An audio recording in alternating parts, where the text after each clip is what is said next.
Ben, c'est une nouvelle. C'est pas le premier grand joueur du commerce de détail qui le fait, mais Costco, c'est comme. D'abord, c'est énorme. Deuxièmement, ça a une image très forte dans le public américain. Donc, Costco poursuit l'administration Trump. Pourquoi? Bien, pour les tarifs. Le géant Costco réclame le remboursement intégral des droits de douane. C'est ce qui est demandé. Donc, se présente devant le tribunal. Le montant, selon les évaluations, le montant qui serait réclamé pour tous les droits de douane sur les produits vendus chez Costco, 90 milliards qui auraient été payés. Et ça, c'est en date de la fin septembre. On comprend qu'en termes de marketing, Costco fait aussi... fait un peu porter, on parlait ça il y a un instant, les augmentations de prix, bien, on fait porter sur l'administration Trump, sur ses tarifs, la hausse des prix. C'est un peu aussi ce qu'on fait du côté du détaillant.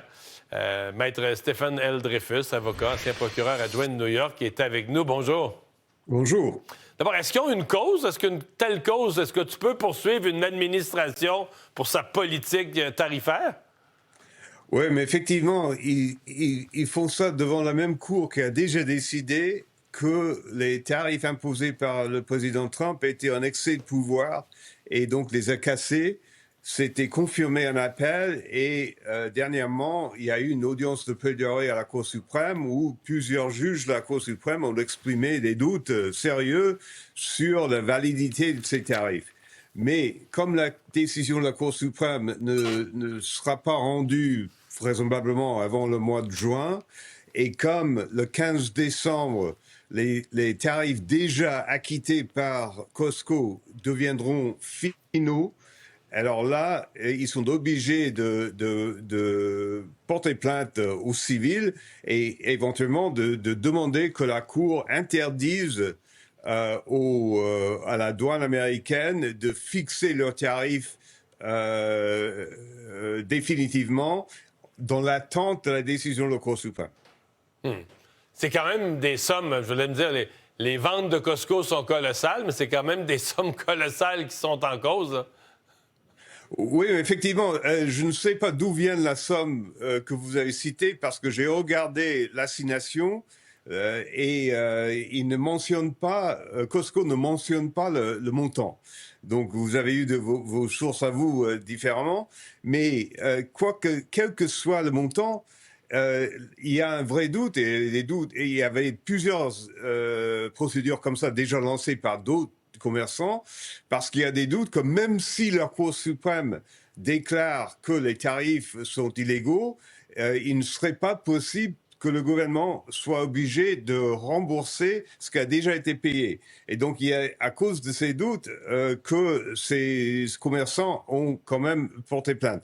Mais là, quoi qu'il en soit, ils sont devant une cour qui a déjà décidé que les tarifs étaient en excès de pouvoir. Donc, il est certain, à mon avis, que la Cour va confirmer sa première décision et éventuellement, ça restera à la Cour suprême de dire est-ce qu'on les oblige de payer définitivement le 15 décembre ou est-ce qu'on les autorise à attendre notre décision sur le fond?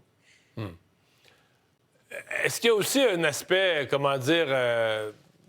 marketing d'une certaine manière? Parce que je regardais ça ce matin, je me disais, faisant ça, à tous les clients qui ont vu des hausses de prix, qui sont frustrés des hausses de prix, Costco vient pointer du doigt peut-être un peu le responsable en disant, ben tu sais, nous, on paye des tarifs, c'est des tarifs qui ont été décidés par quelqu'un d'autre.